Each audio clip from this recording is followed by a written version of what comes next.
Okay, we are live.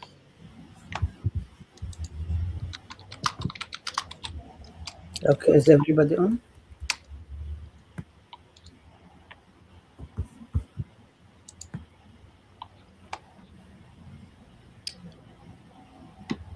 Good morning. We're going to start with a land acknowledgement. San Francisco State is located on the occupied territories of the Ramaytush Ohlone, the coastal Miwok, who along with the Southern Pomo are organized as the Federated Indians of Gran Rancheria. We are fully committed to the right of land back and the exercise of right of return for all indigenous and displaced people. The United States is enabling and directly involved in the ongoing genocide of the Palestinian people, many other people past and present, just as our land acknowledgement reminds us that we conduct the university's business on the basis of genocidal dispossession of Turtle Island and complicity with another on the land of Palestine. It is also an urgent reminder that it is not too late for us to stand against the genocide in Palestine anywhere in the world. We are asking everyone to join us for a moment of silence to honor and pay condolences to the people of Iran, Lebanon, Palestine, Iraq, and the families of the at least 5 country schoolgirls, the school in Iran, the family of the martyr, Ali Husseini Khamenei. We also honor all the martyrs who have fallen in Gaza, the streets of Minneapolis, LA, and elsewhere in the United States, Congo, Sudan, Venezuela, South Africa, Lebanon, Puerto Rico, Kashmir, anywhere and everywhere around the world. We honor everybody, and we also remember the martyrs who have fallen a long time ago, the martyrs who have fallen for our people's struggle, and the martyrs who have continued to fall day in and day out.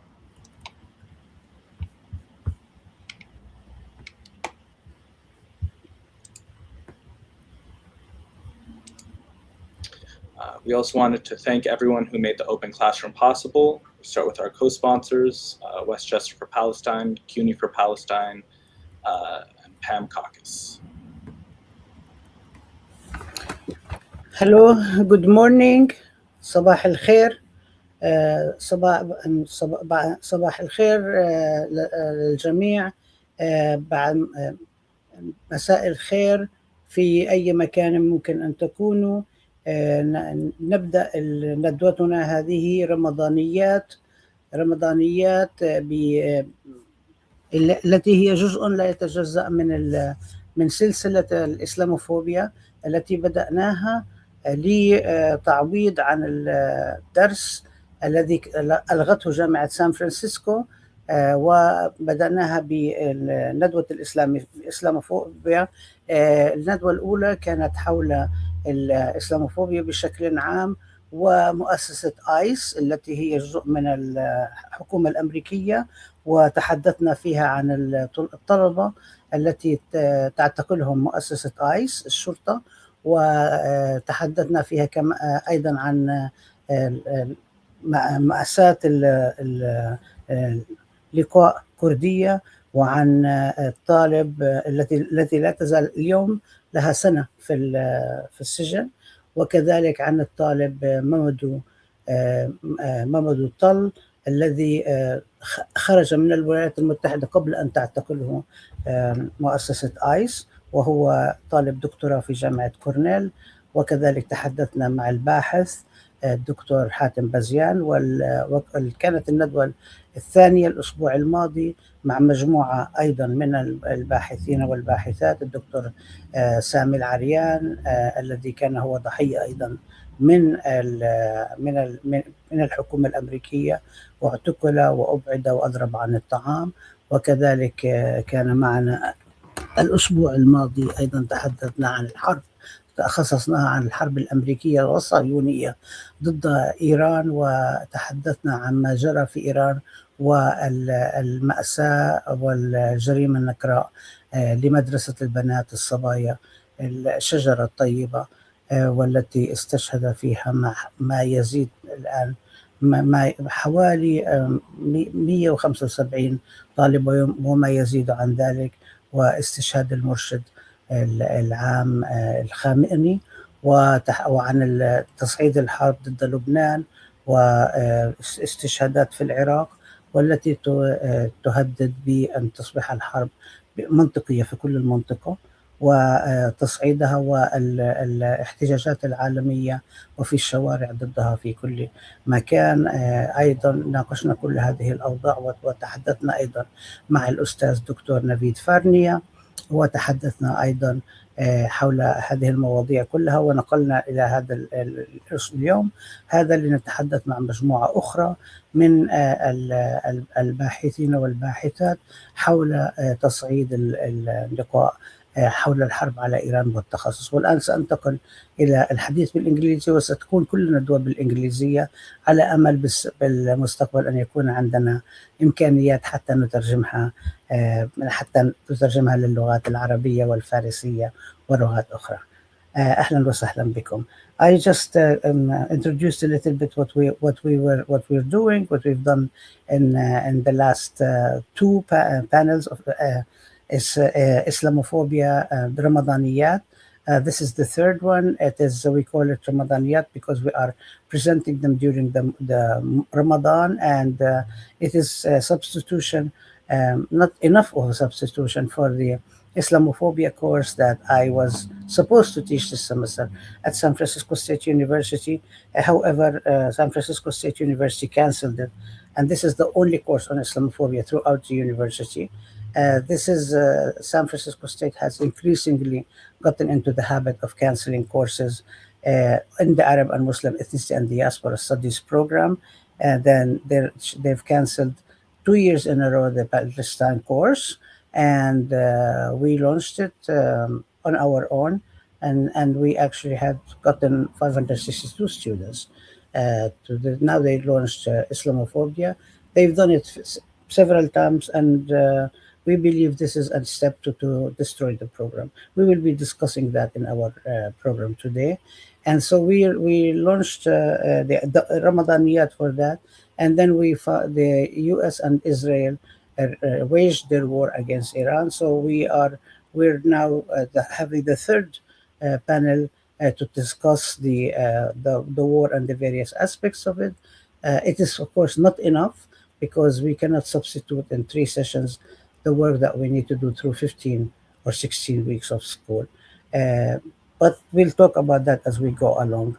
That today is we are very pleased to, even though a very sad occasion, to host 3 incredible, amazing scholars. I'm not going to mention the whole bios, because we will post them online and you can read them online and as we go along. But we'll just ask them to just go around, everybody, to just say a couple of words about themselves, and then we will get on with it. So I'm going to call on our youngest person here. And of course, I didn't mention last week that we had also Professor Richard Falk, who was the youngest among us, and we also had Professor Jemima Pierre, who also participated in the discussion. If you would like to watch it, please go to YouTube or Facebook and watch the session. The two panels last week and the week before are available there. So are all our open classrooms, and they are hosted by Teaching Palestine, Pedagogical Praxis, and the Indivisibility of Justice, not by Ahmed Studies. We usually host by both, but we're not hosting by Ahmed Studies because San Francisco State is not involved and is not supporting this program, but rather by Teaching Palestine. So I'm going to turn to ask our colleagues today to introduce themselves, and I'm very, very happy to have you all. So I'm going to start with our youngest, who is not on the camera, but please bring yourself. Laith, introduce yourself, please, and then we will go over our yes. So go ahead, Laith, please. Hi everyone, my name is Laith Galoom. I'm assisting with the technical side of things today. I'm a graduate student at the University of Minnesota, and I'm working on queer Iranian diaspora and social movements in Los Angeles. I'm joining today from Minneapolis. Dr. Sima. سلام Hi, everyone. My name is Sima Shafari, and I'm an associate professor in the Department of Gender, Women, and Sexuality Studies at the University of Minnesota, which is built on stolen Dakota land. Today, however, I'm speaking to you from Oakland, California, Ohlone land, and that is because I had to leave Minneapolis or Minnesota because of ICE violence. Um, and my research is on Iranian diaspora and gender and sexuality and queer Iranian diaspora, and I work with LICE. Glad to be here. Thank you, Dr. David Yakubian. Am I saying your last name correct? You're muted. Pardon me. Yes, that's perfect. And apologies for the mic. Good morning, good afternoon, good evening, wherever you are. I'm Professor David Yagubian. I'm a professor at Cal State San Bernardino since 2003. And my area of specialization, my PhD is in West Asian and Islamic history, but my area of specialization is in modern Iranian history with a focus on nationalism and national identity. I'll just say, unfortunately, Cal State San Bernardino has failed as radically as San Francisco State University in terms of its like abject lack of support for Palestine and for its scholars and for its community trying to understand and navigate through the genocide and the decline of American empire. And so this is really unfortunate, but we're very thankful that we have such forums where we can still connect with our community and with human beings all over the world. So it's really wonderful to be here. Thank you, Professor Dr. Adnan. Salam, hello. Marhaba to everyone. Ramadan Mubarak. I'm Adnan Hussein. I'm a professor of medieval, Mediterranean, and Islamicate world history at Queen's University in Kingston, Ontario, on the territory of the Anishinaabe and Haudenosaunee peoples. I'm delighted to have this chance and this opportunity to speak with you about what's happening today, but also the deep roots that it has in the past. So thank you so much for organizing this, Laith, Rabab, and the whole organizing team. And I echo David in being very thankful to have these opportunities and these forums for exchange and learning. Thank you all so much. I'm so happy to have you all, and I have to confess that I love having such incredible people that also.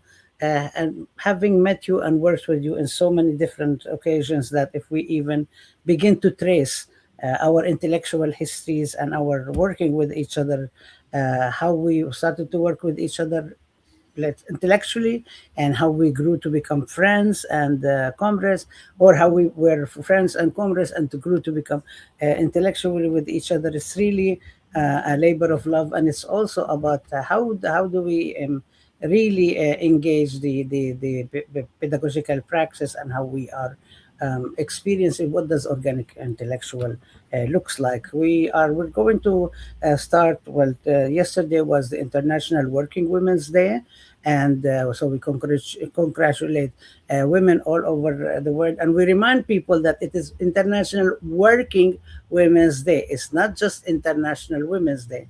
International Working Women's Day, and women all over the world recognize it, and societies recognize it. And it was recognized as such because there was a fire in a factory in New York where women worked, and it was burned because the owner of the factory locked the door, and there was a fire in the factory, and there were women martyrs.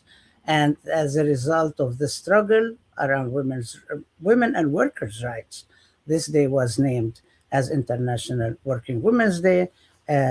People think that this should be a class for only women's studies classes, but it should be for everybody, because it is part of the indivisibility of justice and struggle of everybody around that. So this is really important for people to remember, that issues are connected with, and it's not just justice for one community, it is indivisibility of justice for all. And this is not just a slogan, it's actually a very dynamic, dialectical, material manner that things are connected. So we will first, I would like us to start with Professor Sima Sakhsari, because Professor Sima is a specialist and somebody who studies and works on such issues, and we've been working on this back in and day out. And actually, the last 2 years we've done a lot of panels on the whole question of gender and sexuality. We did a lot of panels around colonial feminism, against colonial feminism, and around anti-colonial feminism around Palestine, Gaza, genocide, and so on. If you could just maybe say a couple of words, Dr. Sima, just to introduce some of these issues before we delve into others, and just to, for our people who are watching, the way we if you haven't watched ever before, what we do is we go through different issues, discuss them together, and show how they are connected. In case people think that it doesn't really make sense, it does make sense. So we will talk with each other, show how things are connected, and move around them. And it is, I'm running it like a basically a roundtable conversation. So all our scholars and I will engage in a conversation, and hopefully everybody will find this interesting. And please post your questions on the online on Facebook and or YouTube, and we will pick them up with our panel. So we will start with a couple of words from Professor Sima. So go ahead, please. Thank you, Rabab. I appreciate what you said about the interconnectedness of the issues that we are discussing today. It's interesting to, maybe I should start with saying that in Al Jazeera today, I read that Lindsey Graham, who is basically staunch supporter of Zionists, has said that if America pulls the plug on Israel, God will pull the plug on us. He said this before, and he has described the wars in the Middle East as a religious war. Today I read that the truth of the matter, in my opinion, came out when he said that we are going to make a lot of money from the war on Iran, from the bombing of the Iranian people. Lindsey Graham is the senator who has been a supporter of Reza Pahlavi, who is the son of the dethroned monarch Mohammad Reza Pahlavi, and he's being represented in the Western media and in Israeli media and in social media that basically is funded by Israel and channels such as Iran International as the leader of Iran, the future leader of Iran. And we can talk about, Reza Pahlavi and his father and his grandfather when we talk about Christian Zionism a little bit. But I just want to focus on gender first by saying that the US and Israeli aggressors, basically with the aim of building or strengthening the empire, and really with Israel's expansionist plans of the greater Israel in the region, they have claimed that the war on Iran is a preemptive war. And it is because Trump had a feeling that Iran was going to attack first. That's exactly what he said, and that's why they attacked. Their reasoning are two things. One is that Iran is developing nuclear weapons. That is absolutely false. The UN Security Council as well as Pentagon have confirmed that Iran has no nuclear weapons, and Iran does not even have weapons-grade enriched uranium or the intention to make nuclear weapons. On the other hand, the US has 5,550 nuclear heads. And the US has attacked 8 countries in the past year. Israel has between 90 and 450. Israel, of course, doesn't disclose the number of nuclear weapons and has refused to sign into the non-proliferation treaty. Israel has attacked so many countries in the region, including Iran, Syria, Iraq, Lebanon, Palestine, of course. And yet there are no sanctions on the US or on Israel. And of course, the protests that we've witnessed in Iran starting in December are really about the dire economic conditions. I'm not going to go into details, because I don't want to take a lot of time, but you can ask me, Rabab, if you want me to go into detail about any of these. But the protests were really a result of decades of deadly sanctions on the Iranian people and the basically the inflation and the collapse of the economy are the direct result of the sanctions and sanctions profiteering and the corruption, local corruption as a result of those sanctions. We have seen this in Iraq, and now we are seeing it in Iran. But the protests were, of course, hijacked. Mossad, in a Twitter, in an X post, announced early on that with a message to the Iranian people that we are with you, not just from afar, but on the field, on the streets. And of course, that gave ammunition to the Iranian state to brutally attack protesters, and because for good reasons too. Thinking that the Israeli and U.S. proxies were active in Iran. So the collective punishment of all protesters really harmed the protests, because people were no longer feeling safe being on the streets, knowing that there were proxies among them. The second reason that the U.S. and Israel have claimed that they have waged this war on the Iranian people, of course, they call it the war on the mullahs, and it's not. As we have seen, more than 1,300 people have been killed, mostly civilians, and many of whom women. As the liberation of the Iranian people, and in particular Iranian women. The hijacking of the woman life freedom is very ironic, because the monarchists are extremely misogynistic. You can listen to their chants and see how misogynistic they are. And of course, bombs don't bring freedom to the Iranian people. Bombs bring destruction. I want to, Rabab, tell me if you want me to stop, but I want to talk about, because it's International Women's Day, talk about why opposing the war on Iran is a feminist issue. And yeah, I would really like you to, but I was thinking maybe we can come back to it, because there is a question of sanctions, that what do sanctions do and how they strangulate and so on. We talked about, you mentioned Iran and Iraq. Also, we're now, Cuba is experiencing, really rough conditions and so on. And I don't think people really understand what sanctions do. I just wanted to just say something about International Women's Day, but I want us to also get into the past and the present past, and then come back. I wanted to say something before we get off this topic, to say that yesterday the prisoners campaign in Palestine issued a statement talking specifically about Palestinian women prisoners on this anniversary, saying that there is now in prison. Remember last year in January, when there is a ceasefire that was signed, all the Israeli prisons were emptied of Palestinian women and children. Now they are back. There are 72 Palestinian women prisoners. They're all in Damoun prison. There are 3 minors and 32 mothers who has 130 children. There are 17 women prisoners who are under administrative detention, and there are 5 who have different sentences, including Shatila Ayad, who has 16 years of imprisonment.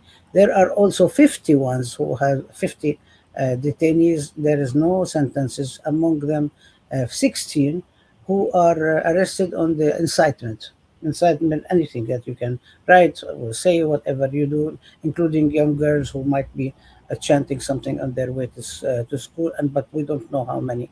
And there are 18 women who have, including 3 who have cancer, 18 who are sick, including 3 who have cancer with no treatment, and 12 from college campuses and school campuses.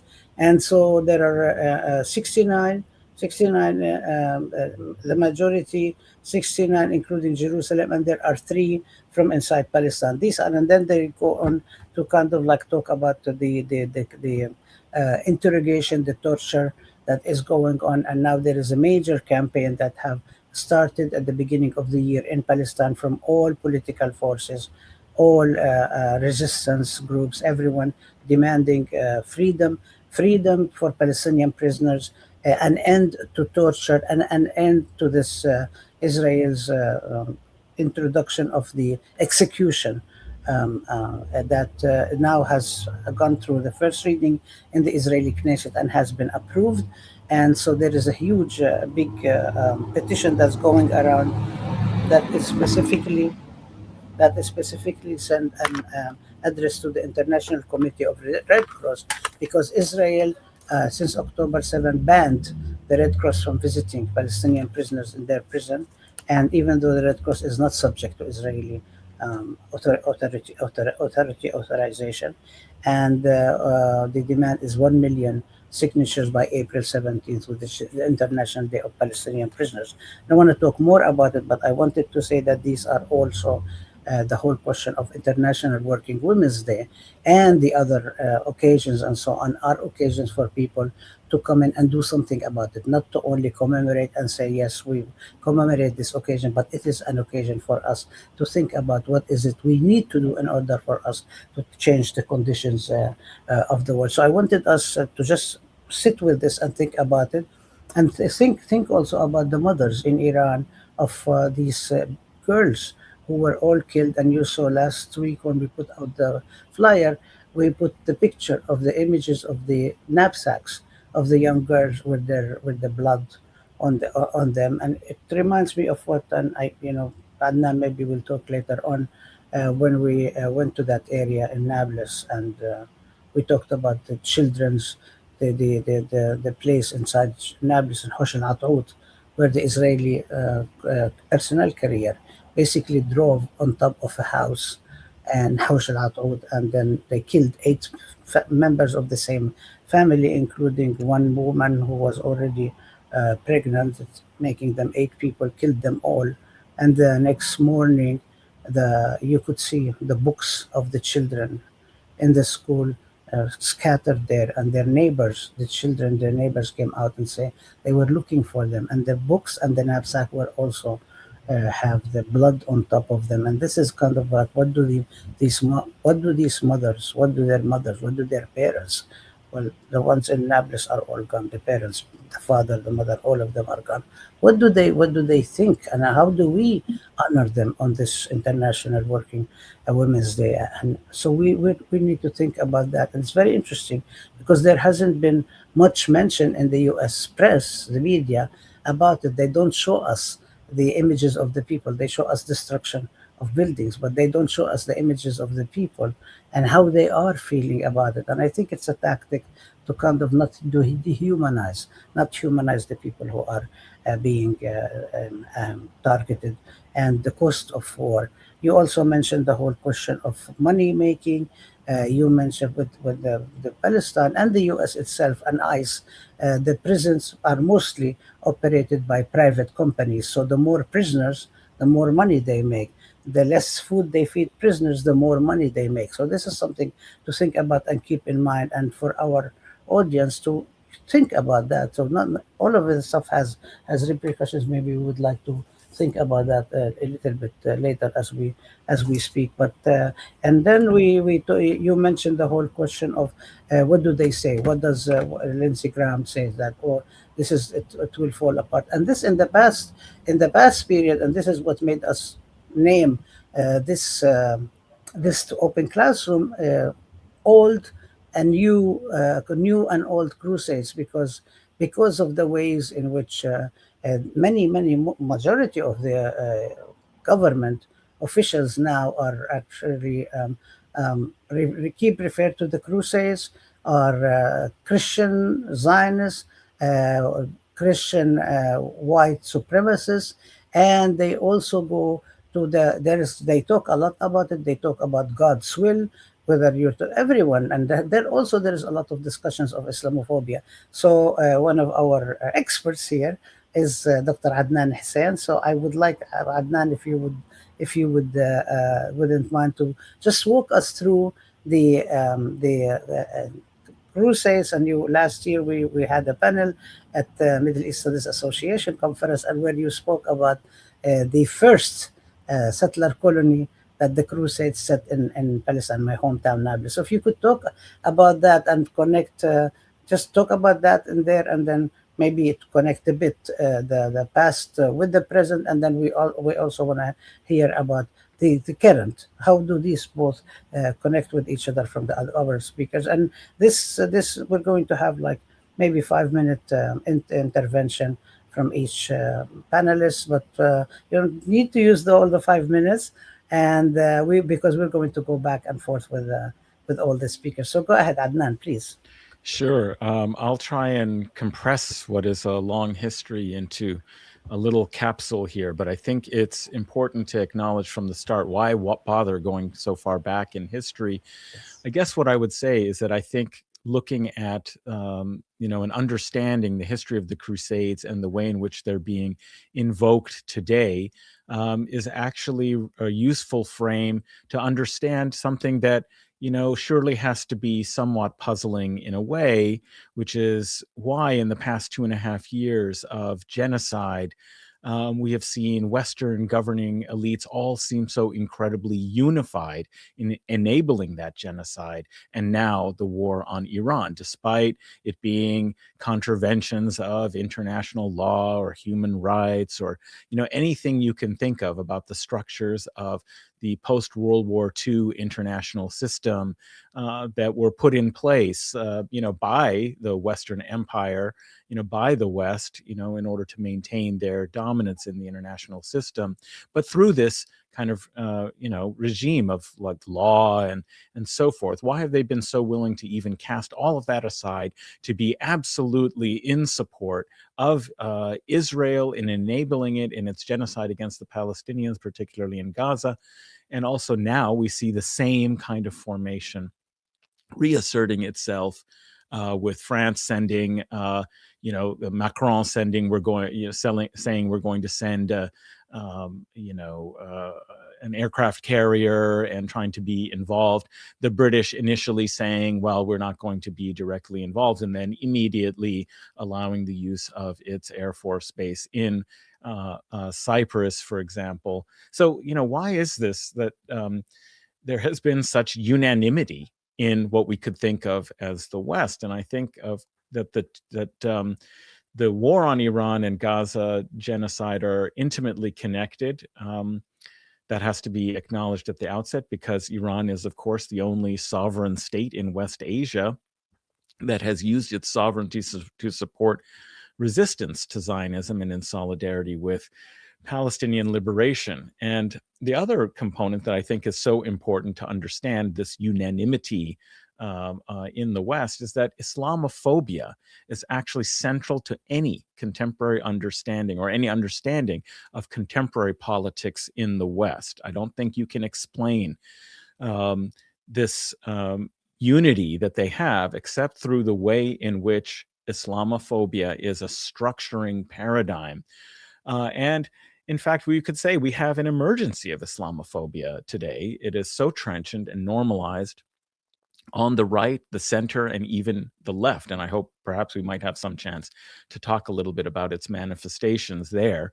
But what I want to say is that Islamophobia has itself a very long history. And exploring and understanding that is then central in some ways to understanding the world we have today. So I'll try and explore very briefly my thesis about the crusading society then and now. And let me start first with the symbols that were on the poster, because we're all kind of aware, Lindsey Graham saying that it's a religious war, our Secretary of War, no longer Defense, Pete Hegseth, having these tattoos of a cross, a Jerusalem cross, a cross that's associated with what Crusaders adopted. That is, in fact, the very word that comes to be known as the Crusades is related to the word for cross. It is the wars of the cross. It is taking up the cross as a symbol of pilgrimage and of commitment to a kind of war to restore Jerusalem to Christian sovereignty and control. And then the words that you also see, Deus Vult, is a Latin sentence, God wills it, or it was also used very frequently in Old French, Deus lo vult. That became the battle cry of the first Crusaders. And it emerged out of the assembly in 1095 when Pope Urban II first preached the idea of the crusade, and it spontaneously arose in acclamation, in enthusiasm for it. Suddenly everyone started chanting, God wills it, and that then also became the battle cry. So these are clear references to the Crusades that are, motivating and informing many of the people, who are in charge and responsible for conducting these imperialist wars in West Asia. So what are the actual Crusades? Let me just briefly tell you that they are basically a series of wars drawing participants from all the lands of the Latin West that recognized in the medieval period the Pope in Rome as their, kind of the supreme overlord guaranteeing the legitimate kingdoms and so forth. It started in 1095, as I mentioned, with mobilization for the First Crusade, which ended up establishing 4 settler colonies in the counties of Antioch, Edessa, Tripoli, and the Kingdom of Jerusalem that were all grouped together as you could say the Latin Kingdom of Jerusalem. After resistance led to the capture of Edessa by Zengi, Turkic emir, then followed the Second Crusade. That was a failure, but it invaded Damascus and tried to extend some of the domains of the first conquests after the First Crusade. Salah-ad-Din then captured Jerusalem and Akka, Acre, in 1187. That called forth the Third Crusade, and we have this cycle of continuing wars until the last Crusader state in Palestine, which was based in Akka, was defeated in 1291. So I would argue that these nearly 200 years, 1095 to 1291, of ceaseless mobilizations and ceaseless mobilizations for war, and these emergencies, this emergency to protect the settler colonies that had been established in the Levant, from the resistance of the indigenous inhabitants of West Asia, has been, in fact, extremely formative for the West and its subsequent history. I would argue that its supremacist, racializing, and colonial projects, its anti-Semitism and Islamophobia, its geopolitical and economic development and objectives, its ways of war, and practice of genocide. Let's not forget, genocide is perhaps a paramount Western value in its history. It does it over and over again. So those all, I think, are significant features of post-Crusader Western history that had a formative influence or patterning as a result of the experience of these 200 years of war in the frame of the Crusades. And I argue in a forthcoming article that I hope I'll also develop into a short book, that a whole host of embedded structures continued to last despite lots of other changes, including secularization, presumably secularization of politics, of states and society, and the development at culture and intellectual, levels of new philosophies and so forth, like liberalism, liberal thought, enlightenment, and so forth, that nonetheless there perdured in the background a kind of structural set of experiences, embedded experiences and structures that then could be, recalled. And that's, I think, what some of these far right figures are doing today, is recalling some of those. And we see the revival of these projects in examples like Marco Rubio's recent speech, the Secretary of State, at the Munich Security Conference, where he made a call to renew the colonial project. But interestingly, not just, what was the basis for this, colonial project? It was that, we need to, express and expand the hegemony of Western Christian civilization. Essentially, what he's saying is that there really is something like a Christendom, and it needs to actually have geopolitical force in the world. So I would explain the Crusades, generally speaking, as a sanctioned form of, in this case, holy war in these early Crusades, medieval Crusades. But it has, of course, its resonance in what we could call these new Crusades, in that you exempt from impunity in law, in various ways, any kind of constraints or actions, that would, limit violence. And that's what we've seen when Pete Hegseth just recently says and threatens Iran, partly because their first opening gambit to, so-called decapitate the leadership based on these Orientalist paradigms, that if you remove the, leader, these Oriental despots, the rest of society will be incapable of functioning. And so then we can replace them. That when that failed, is that, like all colonial wars, when resistance is encountered, it leads to like indiscriminate, wholesale kind of violence. And he was embracing that, and in fact, even taking a certain kind of joy in the idea of transgressing all the boundaries of laws of war, of international law, these kinds of things, to embrace the idea of performing mass genocidal violence and war crimes. And so what I would, kind of try and conclude, I could give, I want to say, is that basically, I think it's very important to understand how the Crusades and the society that they created at that time, were directed principally internally against racial and religious minorities and dissent, and externally against the Muslim as the paradigmatic enemy, which is something that helps us integrate different forms of racism and religious bigotry together.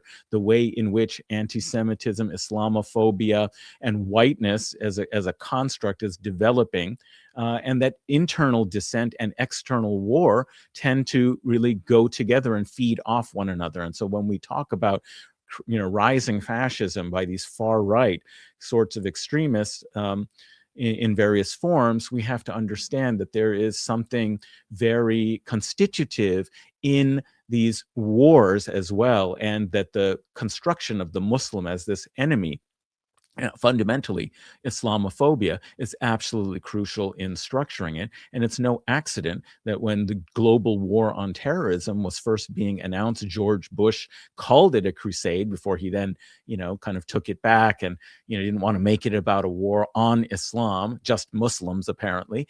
And also that Reza Pahlavi, the would-be Shah, recently last week termed the war on Iran in this kind of prank video a crusade, and recruiting Germany. Supposedly, he thought he was, working with German authorities to recruit them to something he called the crusade. So it is incredibly salient when we see desalination plants being attacked to prevent people from having, the basis of life, civil infrastructure and water.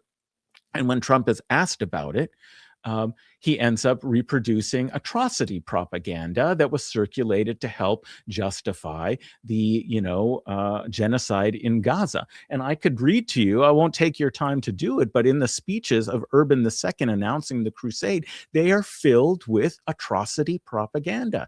And what does he conclude in one of his speeches? He calls the people assembled there to wage war as like holy warriors against Amalek. So there are incredible resonances in the way in which the, kind of discourse then and the kind of far-right fascistic discourse today mirrors one another. And so Adnan, yeah. Can you explain Amalek? Okay, Amalek is a tribal group indigenous to it's hard to do real geography on the basis of the Bible, but let's just say of the land that the Hebrews were encountering, who they were competing with, who were kind of cursed and condemned, and were authorized for genocidal violence that included not just killing and slaughtering all of the people, but wiping out their cattle and herds and so forth, to just utterly wipe them out. And so this is essentially a call to genocide. We know about Netanyahu's use of it when announcing the response to the events of October 7th.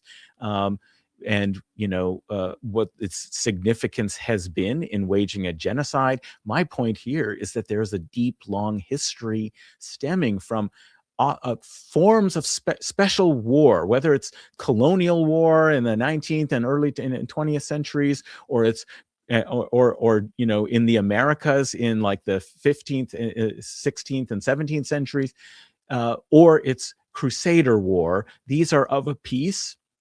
And it's the kind of removing of any of these constraints against civilians and so on, which is why you end up getting mass slaughter in the First Crusade when they captured Jerusalem. I mean, I could read to you passages that extol how there were rivers of charnel and blood flowing down from the Aqsa,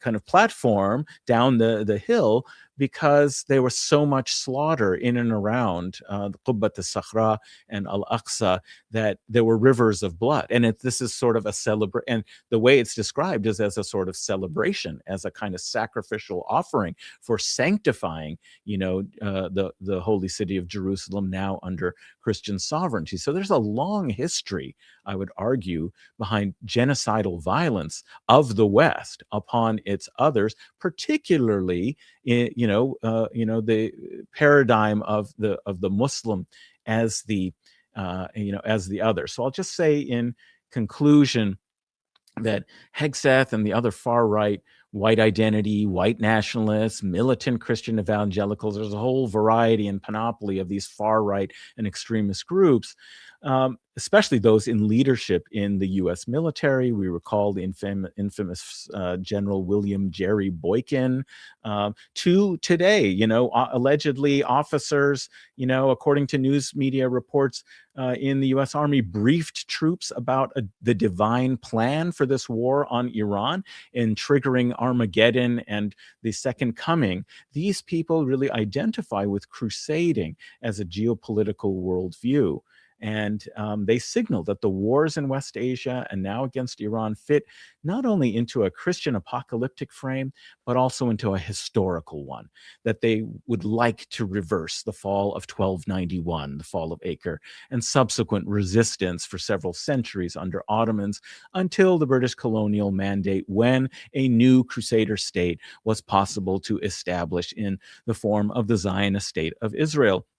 And so I see colonial imperialist war, Zionism, whether Christian, Jewish, or now you could say even Muslim in their kind of like vassalage to the empire, as part of a crusading society or Western empire and its endemic Islamophobia.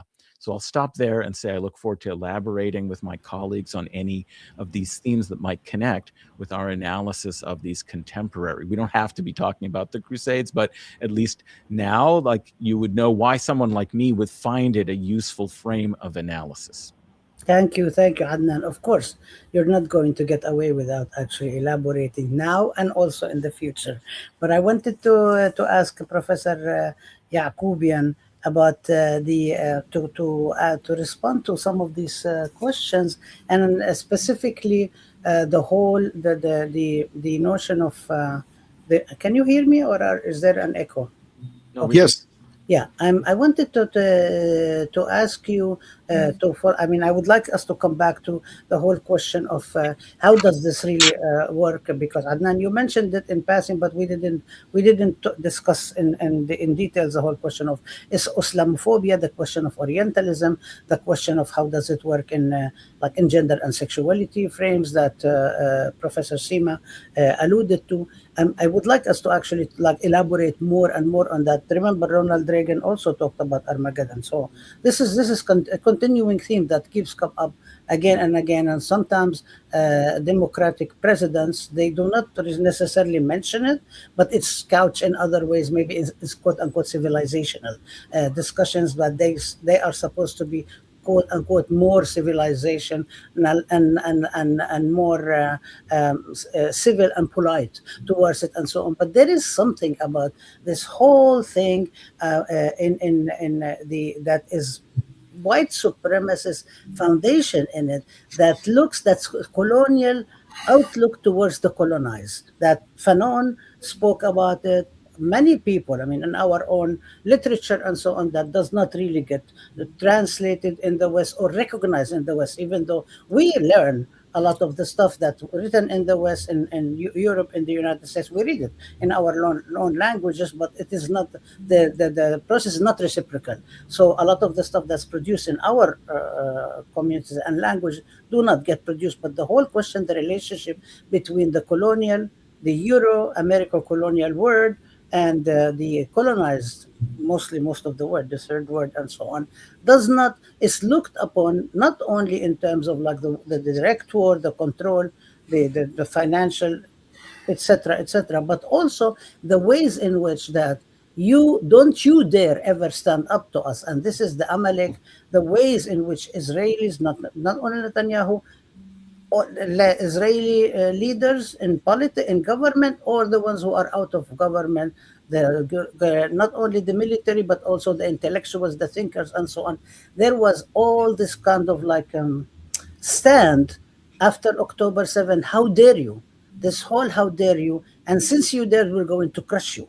You are not allowed to stand up. You're not allowed to challenge us. And this is also the same stand towards Iran. It's the how dare you not accept our conditions, and how dare you refuse to actually refuse our conditions, even though Iran has also been in negotiations. They were in negotiations, and of course Israel is allowed to get away with not practically murder, and have nuclear bombs, not only nuclear testing grounds, but nuclear bombs that go way back to 79 when they tested it with South Africa under during Carter's presidency. But this is this whole sense of you are the colonial power, you're the white European colonial power. You have the right, and anybody who stands against you will be crushed. So if you can talk about that and talk about how this is being also playing out in the subconscious, is the Crusades, although it's no longer sub. It's very there. And how does it work now? And how does it work did it work? I don't know, Algeria, Vietnam, and so on. In your work, in your research, in the studies that you do now. Okay, as a modern historian, I'm going to let Adnan address many of those issues, and also when we hook back to Cool. Seema. What I would like to do now is reflect on continuities in modern American, that is United States, and Iranian history in the context of a few things that I saw just this morning as some news items and posts that were coming in as we were preparing for this discussion today. And so to begin, and I just want to say, related to Adnan's comments, let us remember that the Puritans referred to the Pequots as Amalek as well. And that genocide drove from coast to coast, you could say culminating here in North America with the Wiyot massacre in Eureka, California. The names of those who conducted that massacre still adorn the streets of the city of Eureka, which maintains also its anti-Asian, anti-Black, anti-non-white racism. So this is a long national shit show that has been going on since the inception of this nation. But one of the first images I saw this morning was a photo of American B-52 strategic bombers lined up to travel over to the Islamic Republic of Iran to deliver ordnance.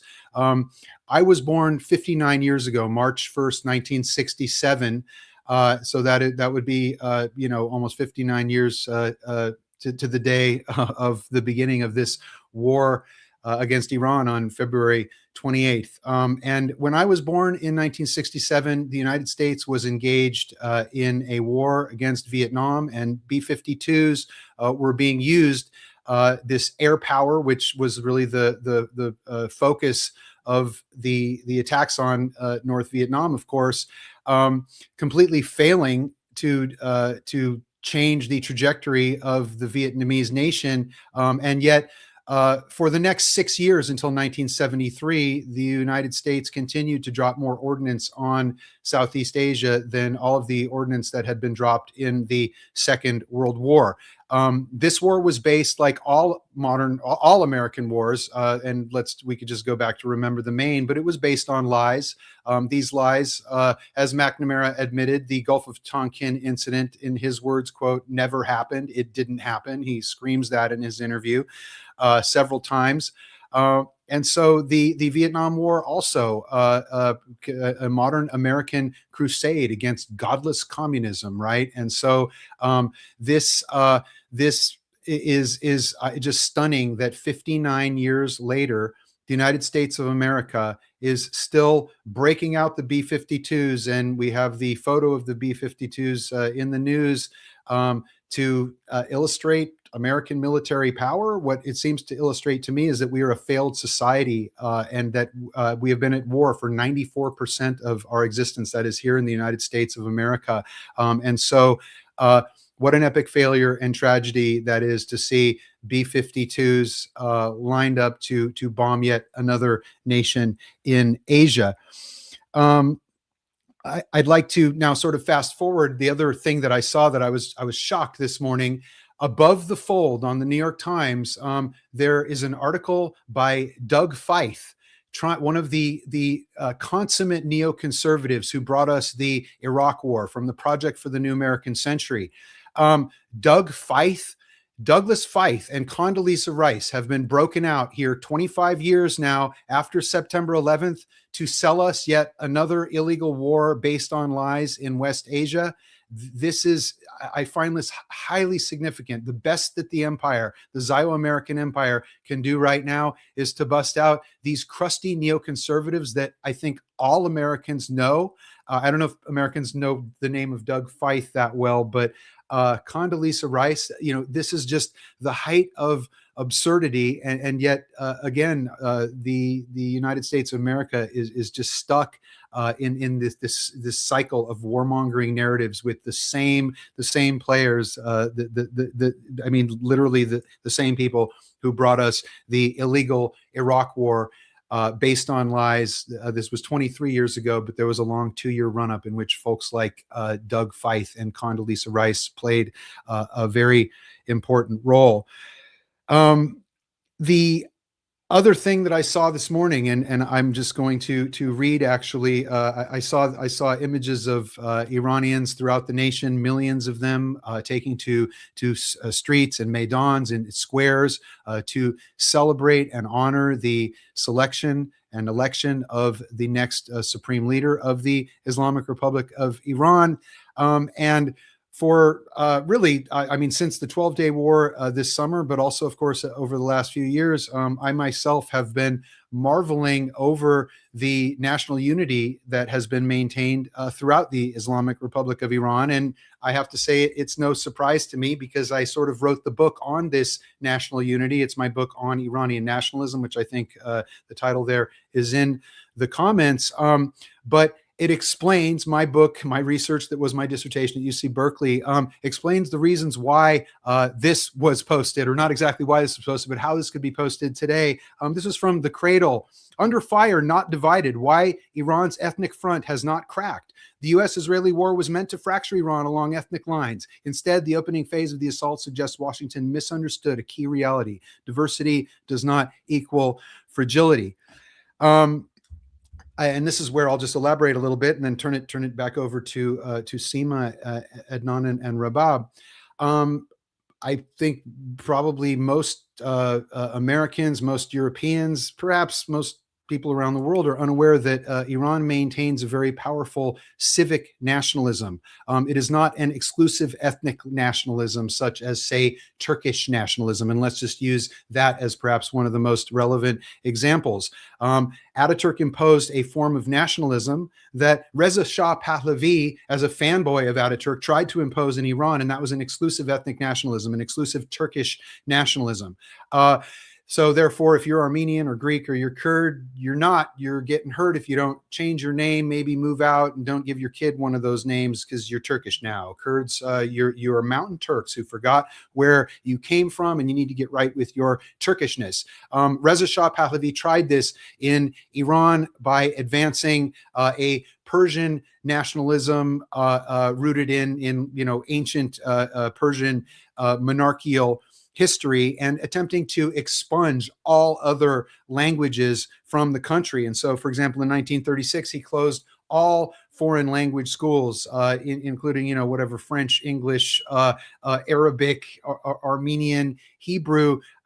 This radically failed. And in the wake of the Azerbaijan crisis, which also included a adjunct Kurdish crisis in 1946-47, the Iranian government under Mohammad Reza Pahlavi, as well as the Islamic Republic, has pursued civic nationalism, in which the diversity and the hyphenated identities of Iranians are valued and recognized by the state. Therefore, it's okay to be hyphenated in Iran: an Armenian Iranian, a Kurdish Iranian, a Turkish Iranian, a Baluch Iranian. This certainly, and the nuances there in the book, if anyone cares to read it, but this doesn't mean that everyone in Iran is ready to engage daily in a national group hug and, the united colors of Iranian Benetton. That's not what it is. But in terms of, for example, the Kurds of Iran and their impetus to engage in violence against fellow Iranians and kill unarmed police officers in the service of the CIA and genocidal Zionism, Iran is in West Asia the last country in which that is going to happen because of its civic nationalism. I tried to warn the U.S. government about this. In my book, which came out in 2014, addressing the Obama administration, which was planning on spending money to try to destabilize the Islamic Republic by agitating within religious and ethnic minority communities. Interestingly, I got a footnote in 2019 from Cato, which wrote a report, a briefer for the Trump administration regarding the potentials to invade and occupy the Islamic Republic of Iran. And they were basically like, if you think you can do it through the ethnic minorities, you can't footnote Yagoubian.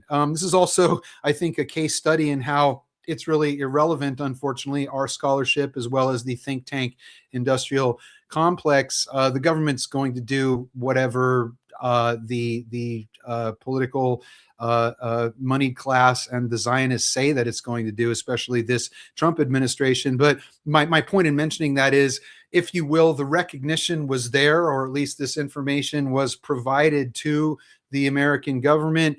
Certainly the Trump administration had it. And so the most powerful thing that Iran has going right now, next to its Shahab and Imad missiles and its Fatah missiles, etc., is the national unity of the Iranian people. This is something that is much more powerful than any size nuclear weapon, from tactical to strategic. And seeing the outpouring, not just outpouring of support for the government celebration over the selection of the new leader, but the epic, to use a term that's relevant now, defiance of the Iranian people, where you have Zionists hiding in sweaty bunkers, singing Gloria Gaynor's "I Will Survive," or sulking. Iranians are under the bombs, and anyone who doesn't watch mainstream media can behold this through largely Telegram. That's my source, but defiantly chanting down Zionism, American imperialism, and celebrating their love for the Islamic Republic of Iran in squares throughout the nation as the bombs are falling all around them. So this is hugely inspiring, but I'd say it's also critically important to the victory of the Islamic Republic of Iran, which we are in the process of witnessing right now. So those are my introductory comments. I guess to return full circle just briefly, I'm both stunned and disheartened that in my 59th year, the United States is still flexing, muscular Christianity and busting out the B-52s, which are these instruments of death were first produced in 1948. And so this is modern American heritage. These are modern American tax dollars. And then to behold the name of Doug Feith above the fold in the New York Times today, I wouldn't say we have learned nothing, but the leadership class in the United States has learned nothing. Accordingly, the mainstream media is still parroting the same propaganda, the same talking points, essentially, that it has been parroting for the last quarter century. I'm deeply hopeful that the Islamic Republic of Iran is ushering in a new era of even consciousness for Americans right now as we speak. So I guess I'll leave it there. Thank you. I actually was, when you were speaking, I wanted to ask you maybe to not only fight, but to also speak about Jinsa, because Jinsa was, and I don't know if people even, I don't know if at the time, not everybody was aware of it or talking about it, was talked about, and then basically disappeared a little bit from the, but there are, Stephen Miller is still an advisor to Trump. So I was like thinking maybe to talk a little bit about that, because they also agitated for the war against Iraq back in the 90s, and so maybe you talk about that. There were few people who were part of that. But also, I'm just going to say, okay. Yeah, and then like throw it back at all of you. That's one thing. The other thing that you mentioned, David, I mean, a lot of things you mentioned, but one of the things that I also thought this would be really useful is to discuss, to follow up, is the whole question of, Dr. Aryan posted, Samuel Aryan posted a post on X saying that, don't try to split the Kurds, because remember, the Kurds are part of the Islamic Ummah. Remember Salah ad-Din, which goes back to the Crusades and so on. And I'm kind of, yeah, it is true. But then there has been always U.S. attempts to get Barzani and Taliban in Iraq. In particular, they've always worked with Israel. They've always worked with the CIA and with the Shah as well. And so maybe we can also talk about, and then in view of your discussion about the civic nationalism in Iran and so on, how and this is kind of like, yes, it's true, Salah ad-Din was a Kurd and so on, so it's kind of like it's about Islam, Muslim united against the Crusades and so on. Maybe Adnan can jump in as well, but also the whole question, there's several questions here. This is the question of diversity of the Kurds, that not everybody worked with the CIA and Israel and so on. And also two is that which Kurds were, and the Kurdish question about self-determination. So this is a whole bundle of discussion and so on, instead of like saying the Kurds, kind of like as if people are all everywhere, but also the ways in which US imperialism and Israel have historically continue always to split and divide and create smaller, bodies. I mean, we talked about that last week, about the whole question of sectarianism, which failed this time and failed again and again, and failed in Gaza to kind of create Sunni Shia, different sects in Lebanon, different sects in Iraq. All of it in Gaza, all of it, they failed. I mean, like, when did you hear anything except from their mouths and so on about people supporting Palestine? I mean, nobody talks about that, and they failed. The Zionist, because the Zionist project loves to have multiple religious sectarianism and so on. So this is different ways approaching things and so on. And meanwhile, in the United States, we see this whole thing about trying to continue bringing it back. Anti-Semitism is it's against the Jews. So this is another question in differently, but it is sort of posed in the same family of split, divide and conquer. So this is like a very, very big issue. And maybe kind of like after we discuss these issues, maybe we segue into the whole question of the Iranian diaspora, some of which refuses to say Iranian, to say Persian. So maybe we go to discuss that and discuss what happens in the U.S. and the conditions of fear, conditions of attack, conditions of alignment with the U.S. and so on. But let's talk about Jinsa, if you don't mind, and then maybe we can talk and see if Dr. Seema and Dr. Adnan have things to say, go around this round, and then the whole question of nationalism, sectarianism, ethnic questions, and so on, and where do they fit with all of this stuff, so our audience can understand and then the other questions. So if you wouldn't mind, jump into this and then pass it over to the other. Sure. I'll just address this briefly. Groups like JINSA, the ADL, and most importantly, and this is what I'm going to focus on, the FDD, the Foundation for the Defense of Democracies. Is there more of an Orwellian term? This is the outfit that rabid, frothing at the mouth Zionist Mark Dubowitz runs,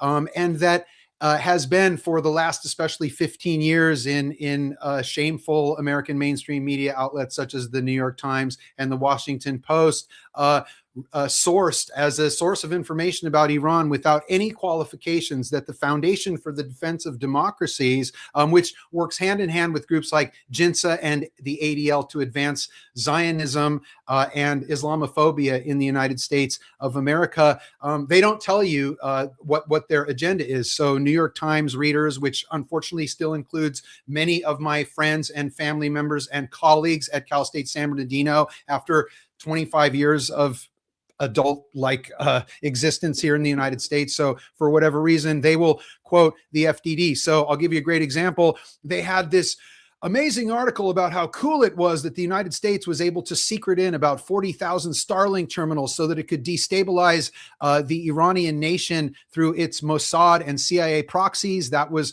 confirmed proudly by Mike Pompeo, by Israelis Channel 14, which is, Mossad adjacent news channel.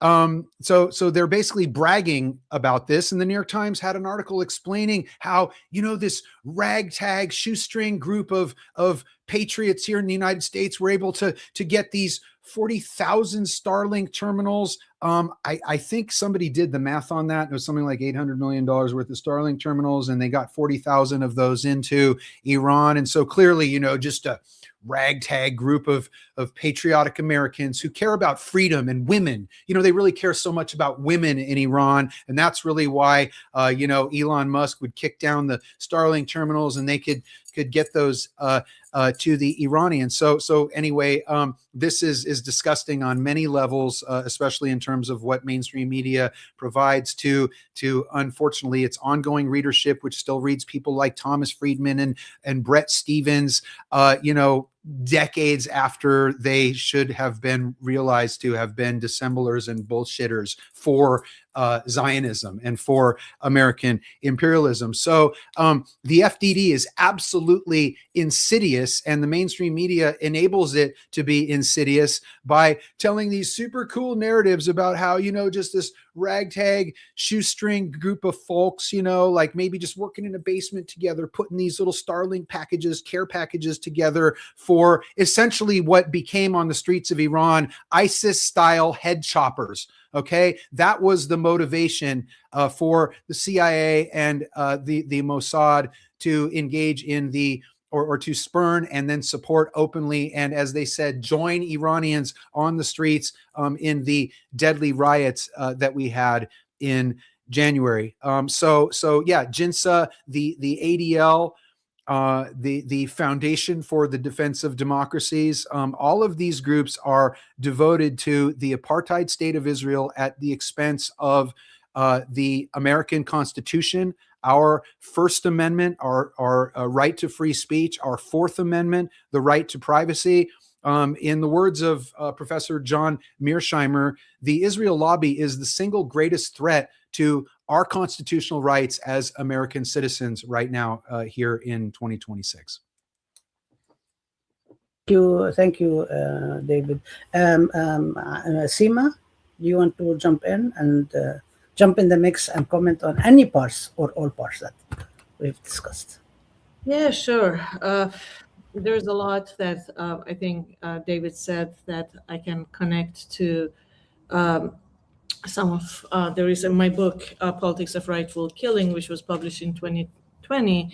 The research for it started really in 2006. And that is when the US, there was a hype about the Iranian blogosphere, Weblogistan. And I wrote about how the US democratization projects were invested in the internet. In fact, there was Committee for Present Danger, which is a Cold War, basically, entity that had stopped its activities after the fall of the Soviet, but then restarted to talk about the present danger, this time not being the Red Scare, but the being Islam.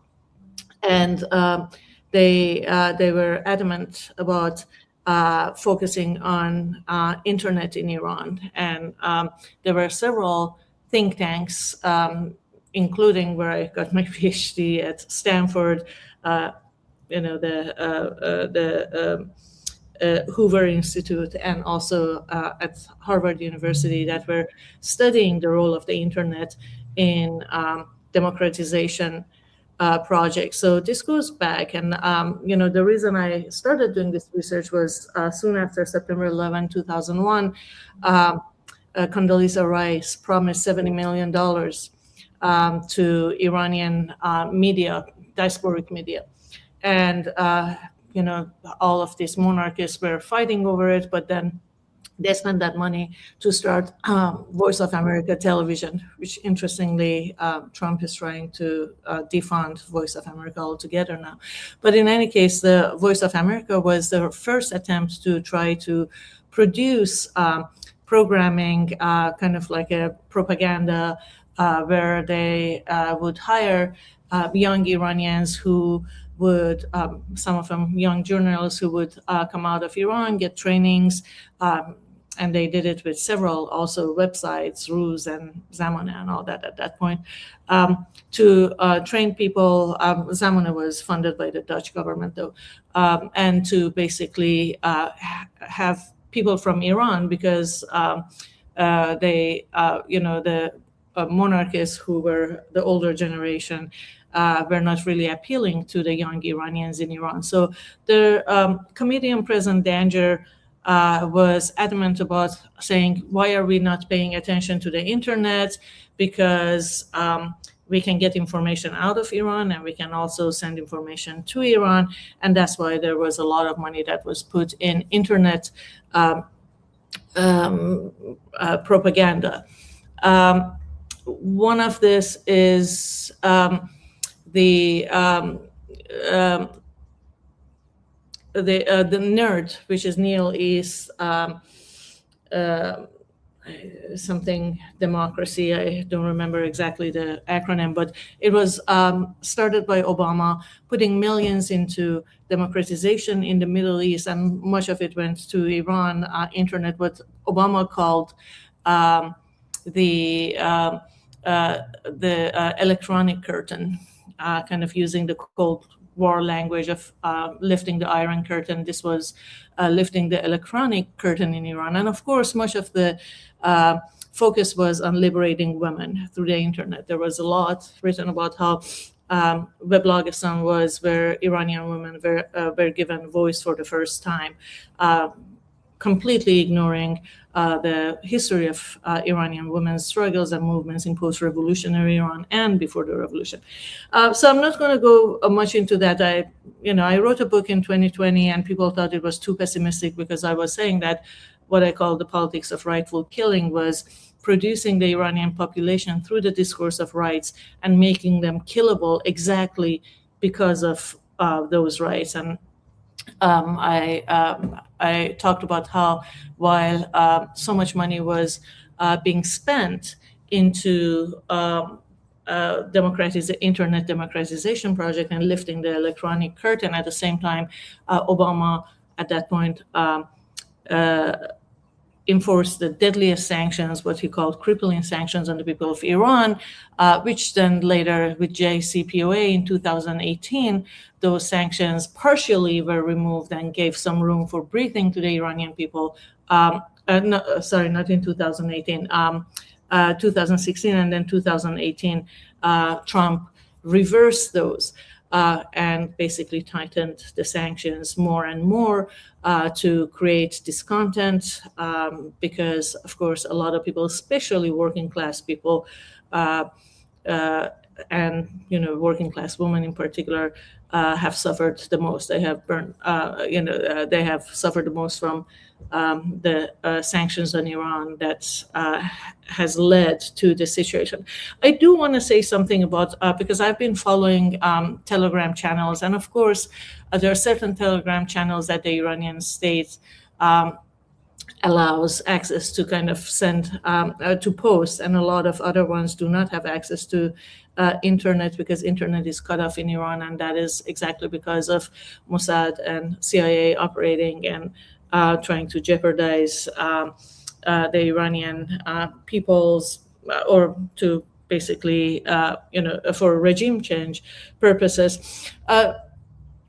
I do agree that the U.S. and Israeli media, and of course, it started back then from Voice of America, but many other satellite television, such as Manuto and Voice of America, initially, not Voice of America, sorry, Iran International, that were funded by Saudi and now Israel, emerged. And Iran International really has monopoly right now because of this vacuum of communication, because Iran has basically cut off internet. I haven't been able to reach out to any of my family members since Sunday, and last Sunday, when the war started on Saturday, Friday night, Saturday here.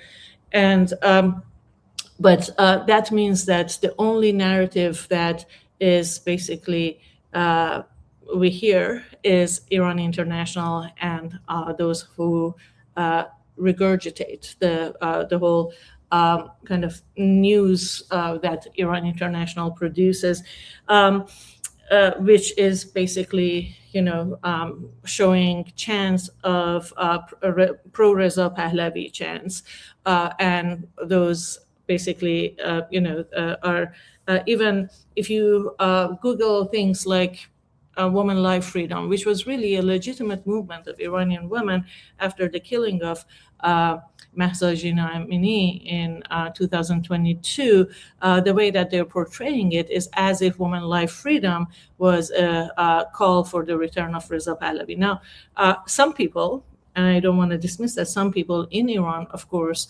because of their frustration, because they're exhausted, are in favor of Reza Pahlavi. But I don't think anyone who lives in Iran actually wants bombs to be dropped on their head the way they are.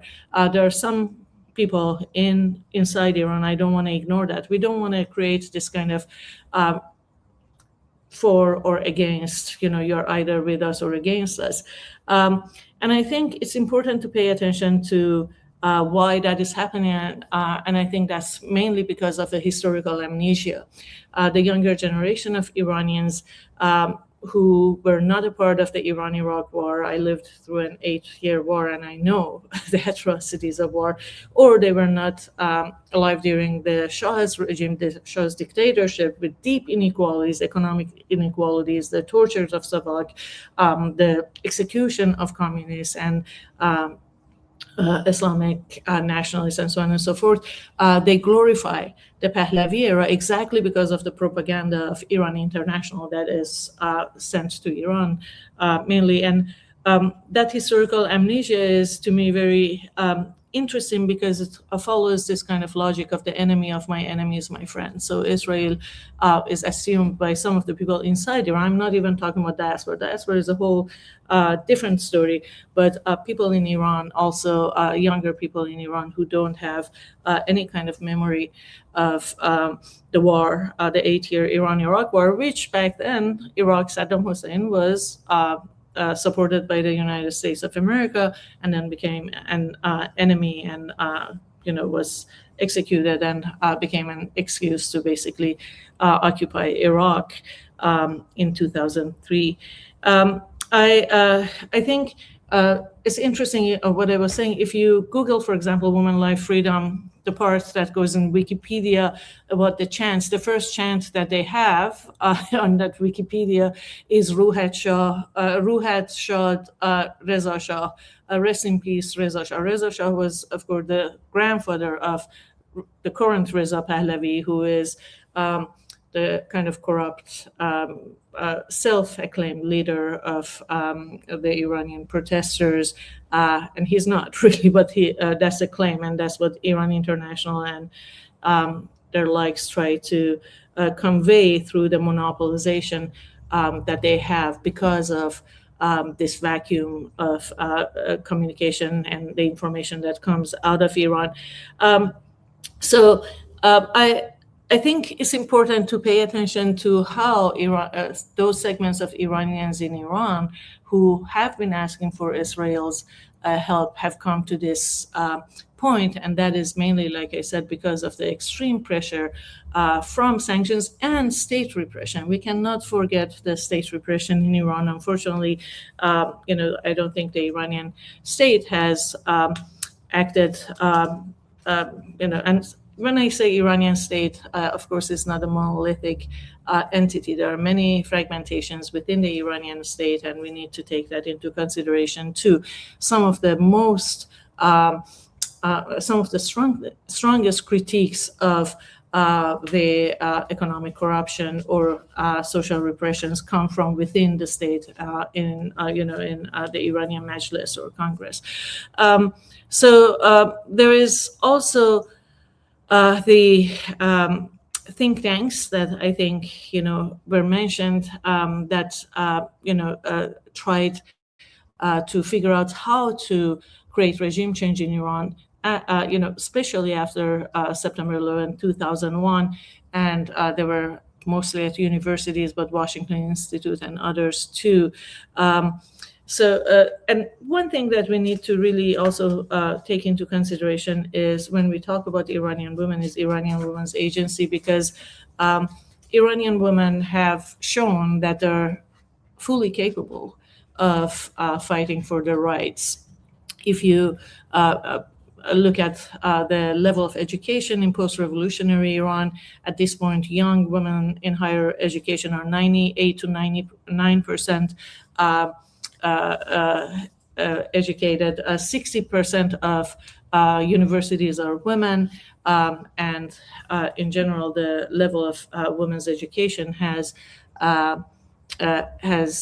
been incredibly high after the 1979 Iranian revolution. However, of course, because of the economic situation and because, like any other society, the patriarchal values are in place, women who are highly educated do not have jobs, and that basically creates discontent as well, and that is unfortunately what we see. I want to also make a connection to Palestine. The claims of liberating women, as David and others talked about, are really outrageous, not only because bombs that are being dropped are killing a lot of women, but also the kind of reproductive genocide that our friends in the Palestinian feminist collective have talked about. Israel is using the same blueprint that it has used in Gaza in Iran now, killing school children, the next generation of Iranians, and also a fertility clinic. They bombed fertility clinics in Gaza, and they bombed the fertility clinic in Gandhi Hospital in Iran, destroying embryos and the equipment necessary. And, we have to really think about this in terms of eugenics, the way that basically, while the situation in Iran doesn't amount to genocide, because, it is, in a sense, because of destruction of infrastructure, destruction, attacking of women, and basically trying to annihilate the Iranian people. I think if it continues this way, it will end up in a genocide. Tehran has a 10 million population. The bombings of Shahran oil depot in northwest and Shahrari refinery in south has created such a thick layer of smoke in the atmosphere that the rain the next day was acid rain, black rain, and it has meant that the water reservoir around Tehran have been contaminated, and that means that 10 million, at least 10 million Iranians out of the 90 million Iranian population won't have access to clean water, not to mention the bombing of the desalination plants in the south of Iran, which have cut off water to 30 villages. So these are all, forms of reproductive genocide, because reproductive justice, as defined by Black women in a group of Black women in 1994, is the right to have children, the right to not have children, and the right to raise children in a safe environment with access to clean water, free of wars and violence, and have access to clean air, have access to reproductive health. And all of those are being disrupted by the state of Israel, just the way that they have done that in Gaza and subjected 2.3 million Palestinians in Gaza to the same kinds of policies.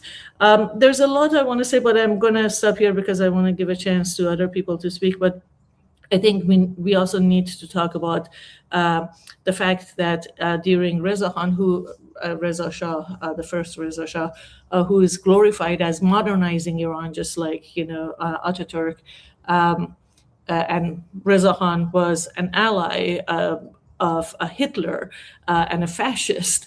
There were, after the Iranian constitutional revolution,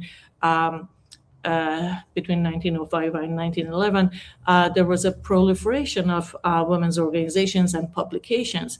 And all of those were banned by Reza Shah in 1933, I believe. He came to power with a British-backed coup in 1925. His son came to power with a US-backed coup in 1953, toppling Mohammad Mossadegh's regime. By the way, many people don't know this. The first sanctions on Iran by the U.S. were imposed on Iran in 1953 when Mossadegh nationalized oil. But in any case, and now Reza Pahlavi is being backed by Israel and the U.S. For what seems to be a regime change attempt. But Reza Shah, who came to power in 1925, by 1933, he had banned all women's magazines and publications and organizations. And he started an organization in the 1930s, I think 1934, a women's organization of Iran, headed by his daughter Ashraf Pahlavi. And it was basically both a fascist organization and also, while there have been, and if you ask many Iranian feminists, they emphasize his modernization of Iran, the removal of veil. It was a forced removal of veil that was quite violent in the 1930s. But then, they talk about Mohammad Reza Shah, his son, basically passing the family law, giving custody rights, and so on and so forth. So I think this historical amnesia is really important in the way that, unfortunately, a group of Iranians in Iran and outside of Iranian diaspora, the diaspora ones make sense because the royalists or children of the royalists who left Iran after the 1979 revolution. But we really need to talk about this historical amnesia and the fabrication of a history. You see it among young queer people who say outrageous things such as, gender binary did not exist in Iran before the Islamic Revolution, which is a baffling statement to make. So I think, the kind of fascism also that we see among the Iranian diaspora is reminiscent of the kind of fascist alliances that Reza Pahlavi had, and the Aryanization of Iran, and the kind of anti-Muslim sentiments that were implemented since Reza Khan's seizure of power in 1925. I'll stop here, but there's so much more that we can talk about here. Indeed, there is so much more, and I'm kind of like making notes about the questions to raise now, but I don't think we're going to be able to follow up on every single point. And I think this is this is the character of a very, very exciting and very fascinating and definitely issues to discuss. And you know how many discussions we've had on colonial feminisms, and it's not enough. We need definitely to have more, and especially the whole question of modernization and modernity, and what does this mean? Because the same similar conversation always happens around Tunisia, Tunis, and it keeps being repeated again and again and again, and it's sort of like all these contrast binaries that are presented and so on. So I think we really need to do that, and how it works in terms of putting down, arguing against anti-imperialism, kind of like mixing everything and then presenting it either or. And so I think it's really very, very important to talk about it. Unfortunately, we don't have a whole lot of time. It's not we're not finishing yet, and when we have questions, we raise them, and usually what happens is that people, and I know for my students, they always come up because I ask my students to watch and learn about this, even though we are, our commitments is our students, even though the university is corporate and it's only counting dollars and for funds from the dollars and funds and donors, but that's not what we do. So I ask students to come, and they always have questions, but always after the fact, which is okay, because you get pensive, you think about things, you sit on them, and then you have questions, and that's very thoughtful and very nice. So we have a little bit of time left, but I would like us to basically finish by the before like the last 2-3 minutes, so I have a chance to wrap up. But I wanted to make sure we really the aside from the continuing the conversation we're having, I just want us, there is a topic that I don't want us to forget about, is what do we think about the production of knowledge? What else we need to also continue discussing, aside from keeping our eyes on what's going on, continuing to oppose, not only to monitor, because I assume you agree with me that we're not passive observant, and we're not neutral in this. We do for us, it's always about the production of knowledge for justice, not production of knowledge of anything. We're not philosophers sitting in 18th century coffee shops in Paris, just like talking. Not that all intellectuals have done that. Otherwise, there wouldn't be more movement towards justice. But to think about that and what is going on, what's the state, how does this connect also to what's going on? We talked around the whole question of what's going on in the US, the rise of fascism, what's going on also inside many Euro countries, and the what is labeled, which I think it's a misnomer, liberal democracies, and I think it's actually a very, very generous and misnomer. But anyway, I think we really need to talk about that, talk about the rise of fascism, the consolidation of fascism, and how the whole question of imperialism and war and genocide reinforces the rise of fascism and repression, and how rise of fascism and repression reinforces that. Just keep that in mind as you speak. If you want to fold it into what you are saying, or let's finish this round of discussion commenting on what has happened now, and we move on to the next one. So I want to call in Adnan, because you haven't spoken since the last round, and then go back to David, and I'm stopping saying, Doctor, I hope it's okay, but I can't do that. And then come back to any issues that you haven't addressed and you think so. Please put it in the comments so we can make sure that we budget the time. So go ahead, Adnan. Well, I guess about this production of knowledge, I think it's, we're all familiar with Orientalism and colonial knowledges that have been used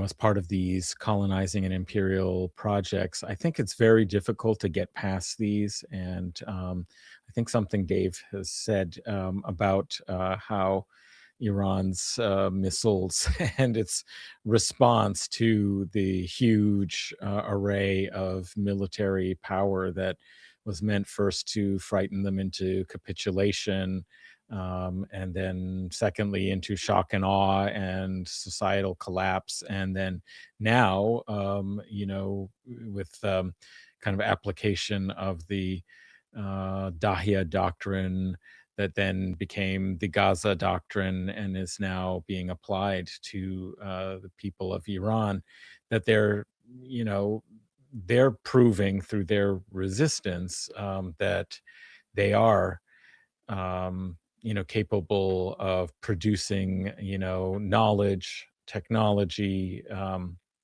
all kinds of things that should burst the, you know, arrogance of Western supremacist kinds of ways of thinking.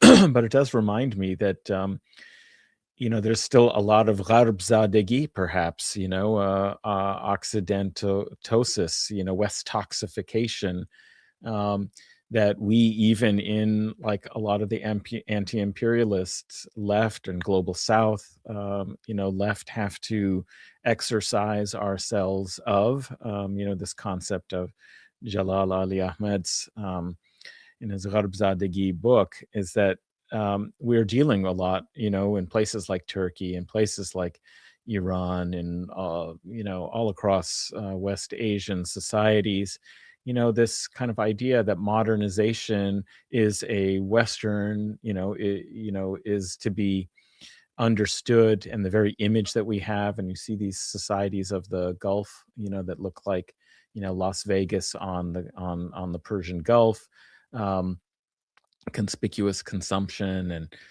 all the, like, you know, worst features and dimensions of, you know, late consumer capitalism in the West, that this is supposed to be the image of the life we aspire to somehow.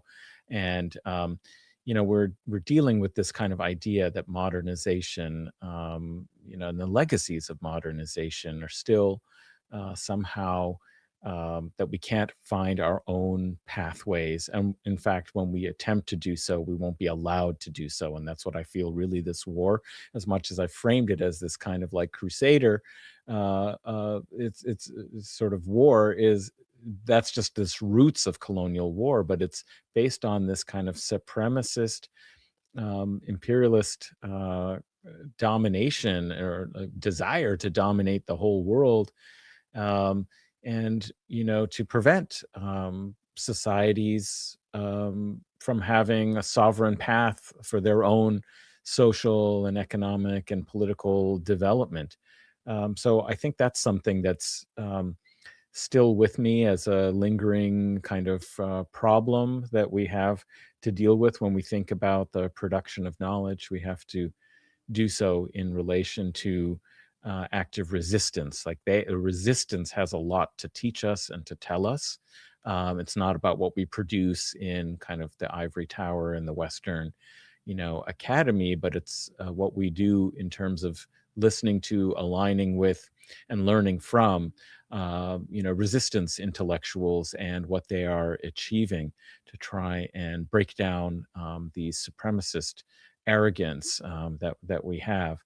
And so there's a role to play for all of us in, you know, the attempt to decolonize West Asia, and that's what I think this war potentially could do, and is leading to the destruction in some ways of the fantasy and the fiction that you can implant some kind of Western kind, you know, style. Vision of modernity, whether it's the Zionist entity as a kind of you know, precious garden amidst this jungle, or whether it's these Gulf states, and what the brand that they have been trying to sell, all under the auspices of essentially accepting vassalage to U.S. and Zionist empire in the region. These are, you know, potentially, it seems to me, being contested in this war, and there is a role for all of us in, as scholars, intellectuals, you know, even people who just you know, go on social media, and that is there is a huge campaign, of course, of disinformation and demonization that fits into these stereotypes of atrocity propaganda and the dehumanization of the other. It can even have, as I said, sort of these subtle effects and consequences if we don't really break these bonds in our own minds and decolonize our minds. So I would just encourage people to learn about it, and to be active in that component of the struggle. And then last thing I would say is the importance of that theme of Islamophobia that I mentioned, that kind of vision of modernization and Westernization and so forth, is of course, deeply Islamophobic. It's that, Muslims can't be modern. They, don't belong in, these, in the modern, world. They're an unfortunate and anachronism. Um, and it just reminds me of this diaspora that others who know them better were talking about, both Seema and David, who've had much more kind of contact and studying them and so forth, is just how Islamophobic the discourse that they have is. That 1400 years of Islamic life and culture in these societies are conceived of as what holds them back from being able to be Western and modern. And oddly enough, it means trying to go back to and romanticize and establish one's identity and roots back in the pre-Islamic history. So whether it's Pahlavi Achaemenidism, or it's Turkish Hittitism that Ataturk kind of was interested in. It's a totally fake sort of thing, or Turanism is maybe another kind of. There is an aggrandizing in certain kinds of really pretty right-wing ultranationalist movements that align very well with Western-style fascism to erase Islam from the history of these societies. And we saw that, with this diaspora. They're so incredibly Islamophobic. Somebody called the big rallies that they had, especially this one in Vancouver, where they were being led in chants, to thank Trump and to, thank, who was it as well? I can't remember, but they were, thank Bibi. Yeah, thank Bibi. Yeah. With a Nazi salute.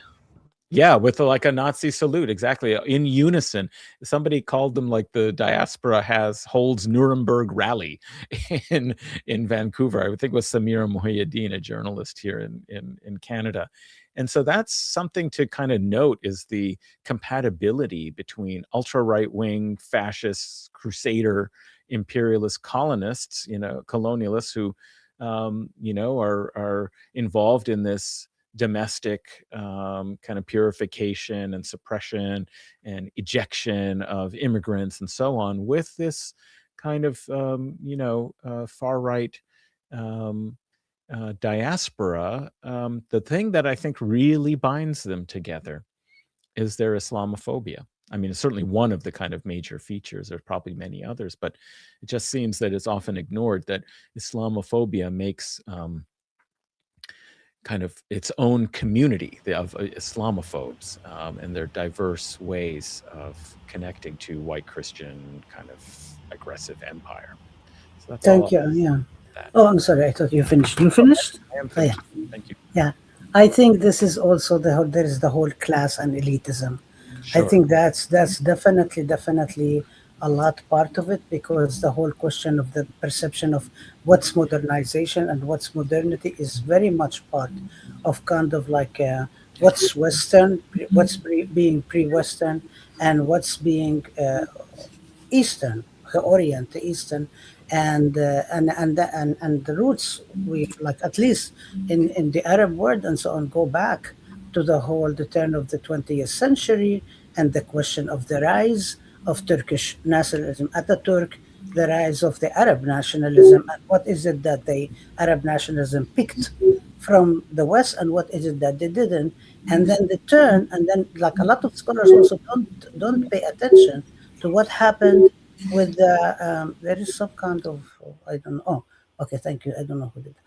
But then there is like when the turn to the anti-colonial Palestinian resistance movement, that then begins to question what is it that we are going to use from Western, including from Marxism and so on, and critique it. not accept everything and not accept the ways in which everything is constructed, including the ways in which even the analysis of Marx of Asiatic despotism and so on, and think about, is all of this stuff actually applicable, and is all of this stuff works with Orientalism and so on, and should we really adopt it or not? So there is this whole thing there, but there is also embedded class, very clear class analysis, and who are these people that are not part of us. We don't really want them and so on. And we are, because there is also this, a lot of this diaspora, correct me if I'm wrong, and at least those of you, David and Seema, would tell me, it's like a lot of these people who say, I'm not Iranian, I'm Persian. There is this whole thing that also has this nostalgia to the earlier empires and so on. So there is this thing is like, and it's also, we're not Arabs. Leave us away from the Arabs, and it's all part of it is like, we don't really want to identify with the Muslim peasants or whatever.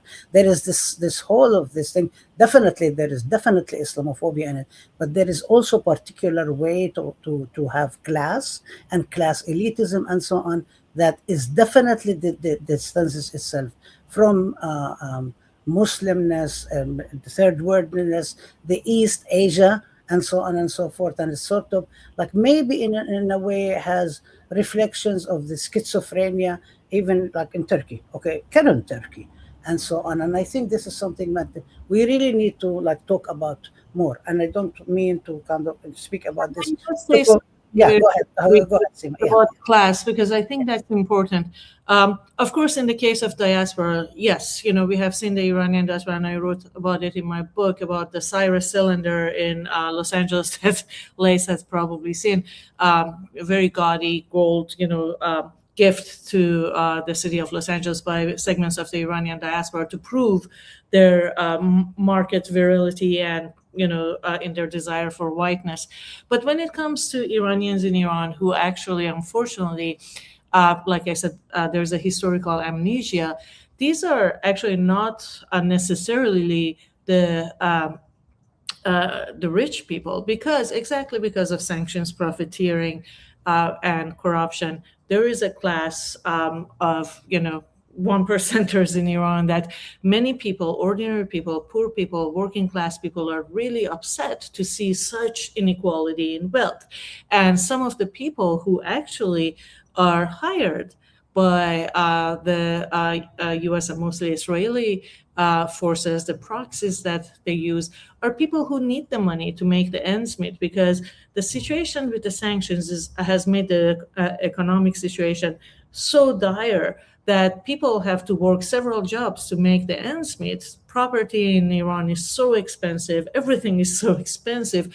So, in fact, some of the people who were arrested and executed by the Iranian state because of accusations of getting money from Israel and Mossad are working class people. And some were actually, unfortunately, Afghan refugees who are in the fringe of the society, which led to extreme nationalist sentiments about Afghan refugees and to the deportation of many Afghan people who have lived in Iran for a couple of decades or more. So class becomes really complicated when you have, when there are people who accept the money in order to make the ends meet. So it's not necessarily just, middle and upper class people, but although there is that desire for the so-called West or America that is behind this kind of the complicity with U.S. imperialism and the monarchists, but there's also the other element, and unfortunately, I think that is more concerning, exactly because the U.S. and Israel they're hitting the Iranian society where it hurts, which is basically economic deprivation, and the people who are working class now, the U.S. and Israeli propaganda machines have been trying to target them for sure. Thank you so much. Yes, this is actually really great. David? Okay, so we're kind of running out of time, so I'm going to end on what I consider to be a positive, uplifting note.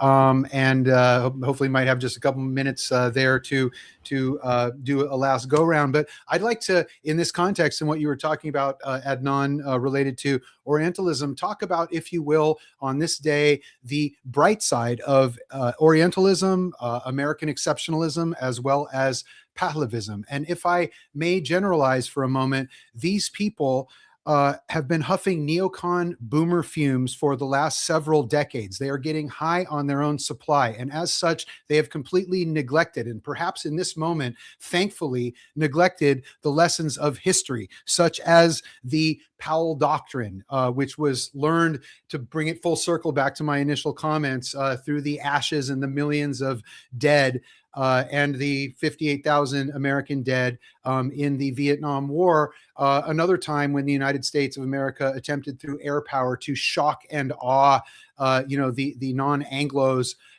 into compliance with their directives. And of course, it radically failed. And so what I just want to say is, brown people aren't supposed to be able to do this. When you envision and approach the world from a position of American exceptionalism and Orientalist racism, it makes it possible for you to forget your own history. And as Gore Vidal said, in the United States of America, where history begins on Monday every week. And so in this moment, I am thankful for this tradition within American politics, because it is going to lead, as it is right now, straight to the defeat of the Zio-American empire, ultimately the defeat of the apartheid state of Israel.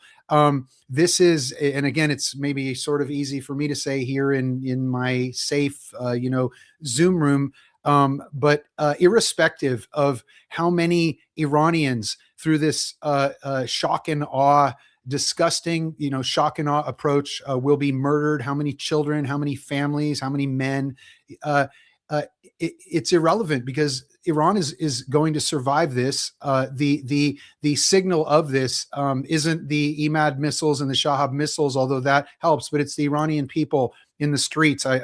As we've been having this conversation, I've been seeing just glorious videos of my compatriots in Iran standing up to Zio-American empire while the bombs are falling. And so it could be another day or two. It could be a few weeks. It could, and as they say, Khoda nakonad, God forbid it could be a few months. But ultimately, Israel and the United States are in the process of failing. And you can mark my word on that, and you can take that to the bank. So it is indeed their tradition of racism, which goes hand in hand with American exceptionalism and Orientalism. And now it's disgusting adjunct of OnlyFans Pahlavism that is going to lead them to their, let's say, epic fail. That's what we call this. Thank you. Ending on this, I always say Zionism is a passing phenomena. Just have to help it along to pass faster. So this is incredible. You are all amazing, and this has been such bubbling conversation, so useful, so necessary. There is so many parts of it that require more discussion, more conversation. I myself learned so much and enjoyed it so much, despite the very sad occasion and the death and the genocide and the losses that should not be happening, and we should be able to teach and learn and co-learn without the need for war and for losses of life, because there's so much we can teach. But I'm really thankful to all of you to be here, to challenge us all, to think with each other, to provide all of this information. I really appreciate you all. I appreciate the fact that you are here to provide it. I appreciate the fact that you are able to come in and to challenge all the givens and so on. And I like our audience to send any questions. Adnan reminds me, always say you like, put a like if you like it, and all be safe. And I hope that you will be willing to come back and speak and raise this. This will be available again right away on Facebook and YouTube. We're saving it also because sometimes they take us down. So we will be there. Please always join our classes, open classroom and classrooms of everybody. And also, David and I are part of California State University faculty, not the administration, not the management that collaborates with Zionism and the corporate university. Part of the faculty with the students. We're doing a lot of work. We would like you all to help us and support us and so on. We didn't get to talk about your trip to Iran, which we wanted to, and the trip to Palestine, but we will be doing it in the future. We didn't get to talk more about gender and sexuality. We'll get to talk about that more in the future.